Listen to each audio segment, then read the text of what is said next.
O Evangelho segundo Mateus é um dos primeiros relatos oficiais sobre Jesus de Nazaré, sua vida, sua morte e sua ressurreição.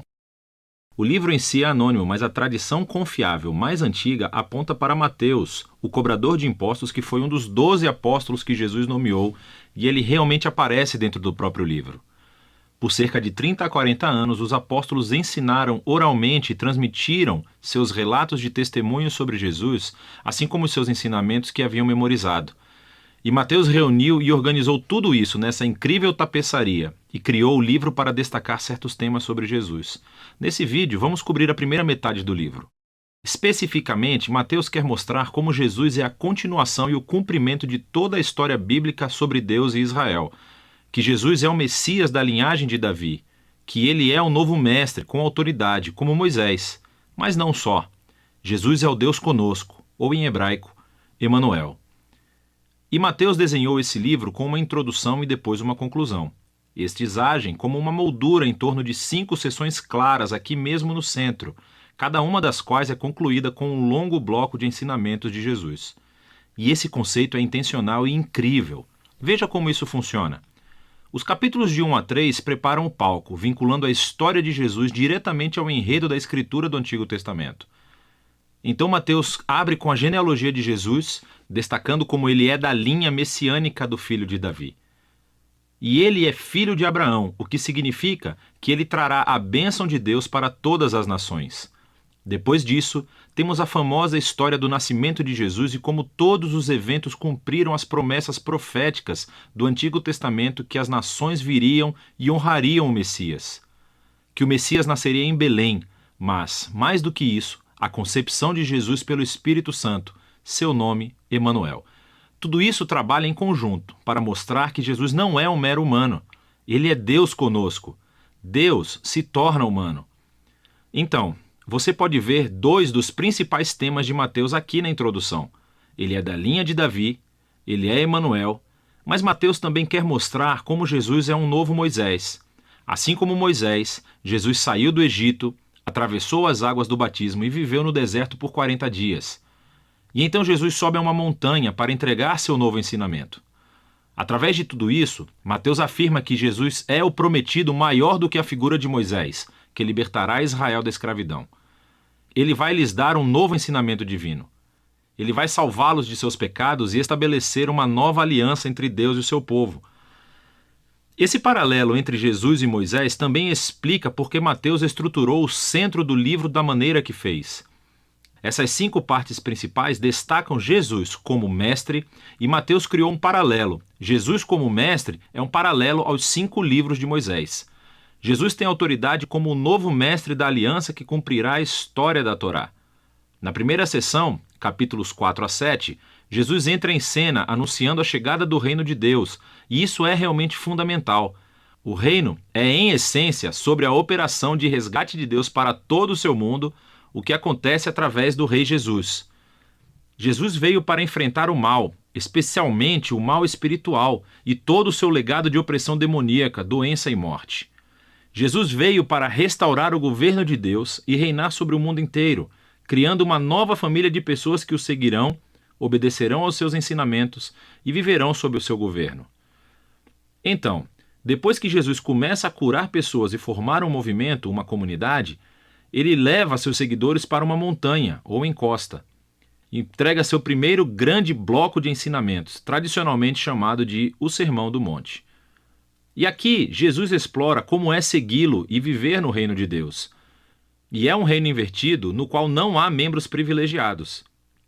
Assim, os pobres, os Zé-Ninguém, os ricos, os religiosos, todos são convidados e chamados a se converter, a se arrepender e a seguir Jesus e unir-se à sua família. Jesus diz que ele não está aqui para anular os mandamentos da Torá ou do Antigo Testamento. Em vez disso, ele está aqui para cumprir tudo isso através da sua vida, através dos seus ensinamentos. Ele está aqui para transformar os corações do seu povo, para que eles possam verdadeiramente amar a Deus e amar o próximo, incluindo seus inimigos. Depois de concluir o seu grande ensinamento sobre o reino, a próxima sessão mostra Jesus trazendo o reino à realidade no dia a dia das pessoas. Então, Mateus reuniu aqui 9 histórias sobre Jesus trazendo o poder do reino de Deus para as vidas de pessoas desvirtuadas. Existem 3 grupos com 3 histórias e elas são todas sobre pessoas que estão doentes, ou têm corpos quebrados, ou estão em perigo.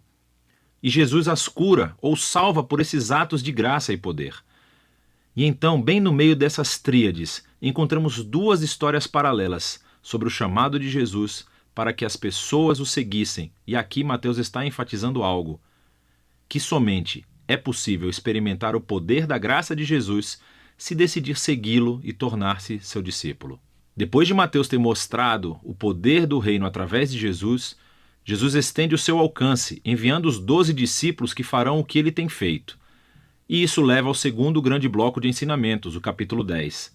E aqui Jesus ensina seus discípulos a anunciar o reino e o que esperar quando o fizerem.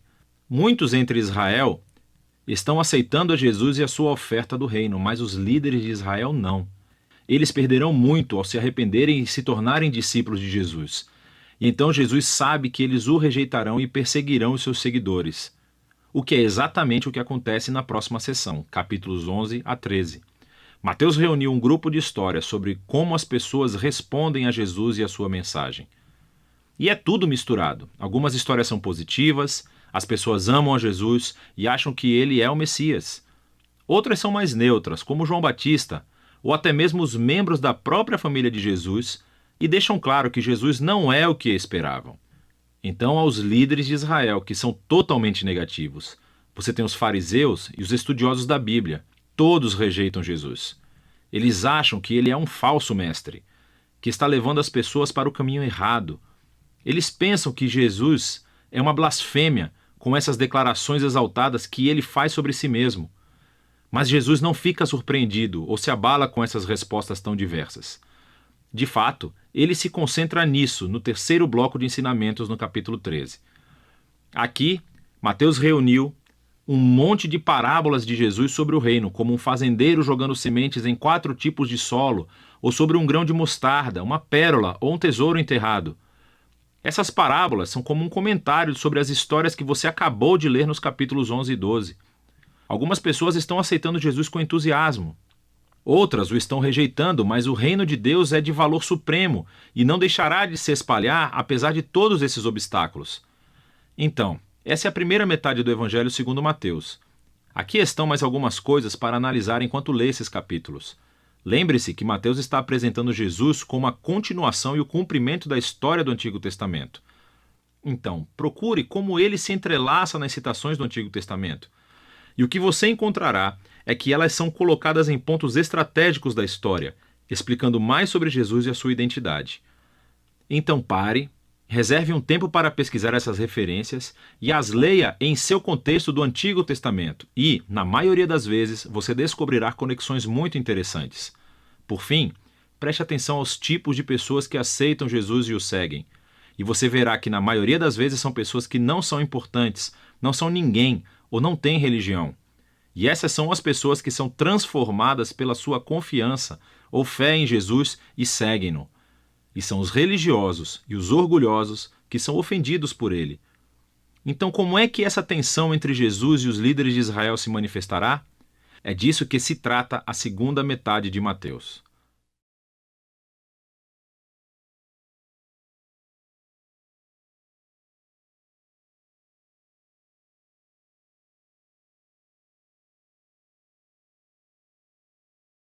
O Evangelho segundo Mateus. No primeiro vídeo, vimos como Mateus apresentou Jesus como o Messias da linhagem de Davi e como um novo mestre com autoridade como Moisés. E também como Emanuel, que em hebraico significa Deus conosco. Depois que Jesus anunciou e ensinou a chegada do reino de Deus, e depois que ele trouxe o reino para a vida cotidiana do povo de Israel, vimos que Jesus foi aceito por muitos, mas rejeitado por outros, especialmente pelos líderes religiosos de Israel, os fariseus. Então, a grande pergunta é como esse conflito entre Jesus e os líderes de Israel se desenrolará. A próxima grande sessão, capítulos de 14 a 20, explora todas as diferentes expectativas que as pessoas têm sobre o Messias. Então Jesus continua curando pessoas enfermas e 2 vezes ele até milagrosamente fornece comida para as multidões no deserto. Uma é composta de judeus e a outra é uma multidão não judia. E esse sinal é muito semelhante àquilo que Moisés fez por Israel no deserto. E assim, todas essas pessoas estão empolgadas com Jesus. Eles acham que ele é o grande profeta e o Messias, mas não os líderes religiosos. A visão que eles têm do Messias é baseada nas passagens que encontramos em Salmos 2 ou Daniel capítulo 2, sobre um Messias vitorioso que libertará Israel e derrotará os opressores pagãos. E do ponto de vista deles, Jesus é um falso mestre. Ele está blasfemando sobre quem ele é.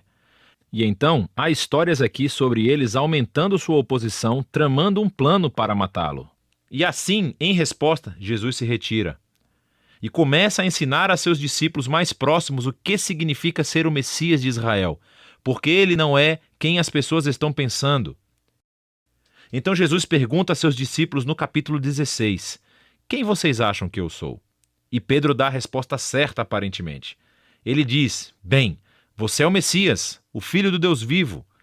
Contudo, fica claro que Pedro está pensando em um rei que reinará vitoriosamente através do poder militar. E Jesus desafia Pedro dizendo, sim, eu me tornarei rei, mas de uma maneira diferente. E assim Jesus começa a ensinar sobre os temas do profeta Isaías, que disse que o rei messiânico sofreria e morreria pelos pecados do seu próprio povo. E assim Jesus estava se posicionando como um rei messiânico, que reina se tornando um servo e que daria a sua vida por Israel e pelas nações. Bom, Pedro e os discípulos praticamente não entendem. E assim Jesus entra no quarto bloco de ensinamentos, seguido por uma série de ensinamentos depois disso. E estes são todos sobre a natureza do reino invertido messiânico de Jesus, que inverte todos os nossos sistemas de valores.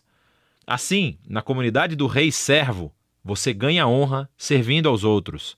E em vez de se vingar, você perdoa e faz o bem aos seus inimigos. E no reino de Jesus, você ganha verdadeira riqueza, dando a sua riqueza aos pobres. Para seguir o Messias servo, você deve se tornar um servo. Na próxima sessão, vemos os dois reinos entrarem em conflito, o reino de Jesus e o do líder de Israel. Jesus vem a Jerusalém para a Páscoa, cavalgando em um jumento, e as multidões o saúdam como Messias. E Jesus imediatamente marcha para o pátio do templo e cria esse enorme alvoroço que interrompe os sacrifícios diários. Suas ações falam mais alto do que suas palavras aqui. Como rei de Israel, Jesus estava afirmando sua autoridade real sobre o templo, o lugar onde Deus e Israel se reuniam. E na visão de Jesus, o templo foi comprometido pela hipocrisia dos líderes de Israel. E aqui ele está desafiando a autoridade deles e, naturalmente, eles estão profundamente ofendidos. E assim, eles tentam encurralar Jesus e envergonhá-lo no debate público, mas falham. Então eles acabam decidindo que ele deve ser morto. Em resposta, Jesus entrega seu bloco final de ensinamentos. Primeiro ele oferece uma crítica impetuosa aos fariseus e sua hipocrisia. E depois ele chora por Jerusalém e a sua rejeição a Deus e o seu reino. Então Jesus se retira com os discípulos e começa a dizer-lhes o que acontecerá. Ele será executado por esses líderes, mas ao fazer isso, eles criarão a sua própria morte. Porque, em vez de aceitarem o caminho de Jesus para o reino pacífico, eles tomarão o caminho da revolta contra Roma. E assim Jerusalém e o seu templo serão destruídos. Porém, Jesus diz que este não é o fim da história. Ele será vindicado após a sua morte por sua ressurreição. E um dia ele retornará e estabelecerá o seu reino sobre todas as nações.